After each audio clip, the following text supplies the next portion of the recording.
The tunnels were silent, but no one in the rebel hideout slept. The creature had vanished, but its presence still lingered like smoke. For the first time, the rebels realized this wasn't just a fight against guards and guns. Something new had entered the game. Something that could take your face and wear it like a lie. Kai sat with Lena, holding her hand tightly. She hadn't spoken much since the attack. Every time she blinked, he could tell she wondered, what if it returns?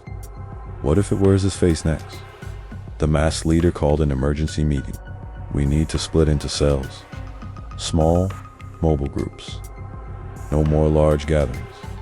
If it can mimic one of us, it can destroy us from the inside. A quiet voice spoke from the back. How do we even know it's not already one of us?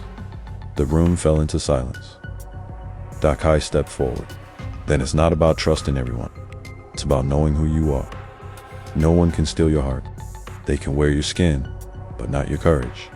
Later, the rebels began to move. They broke into squads and scattered into forgotten places. Sewer drains, clock towers. Kai and Lena moved with a small team. Sora, a silent scout with eyes like ice. Malik, a sharp-tongued and Amma, the mechanic girl from the market who never stopped smiling. That night, as they traveled toward an old power station to tap electricity, they passed through an abandoned church. The stained glass still shimmered in the moonlight.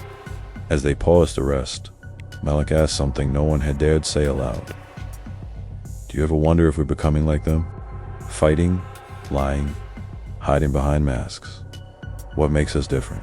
Kai sat quietly. Then he replied, they wear masks to hide their fear. We wear ours to protect others.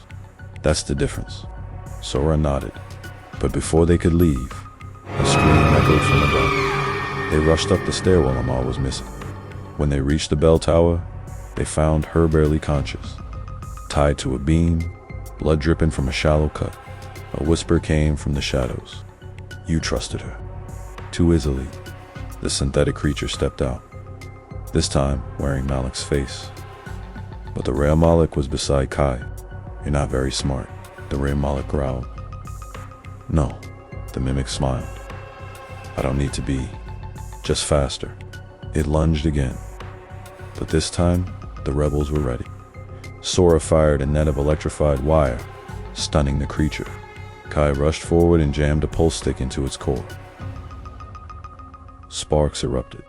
The creature let out a mechanical shriek and collapsed, its disguise melting into black ooze. Amos sat up, shaken. It was waiting in the rafters, watching us for days. I should have said something, but I didn't want to slow us down. Kai helped her up. We don't win by being perfect, he said. We win by rising again. Together, they left the church at sunrise, with the power station in sight. But as they approached, Kai noticed something.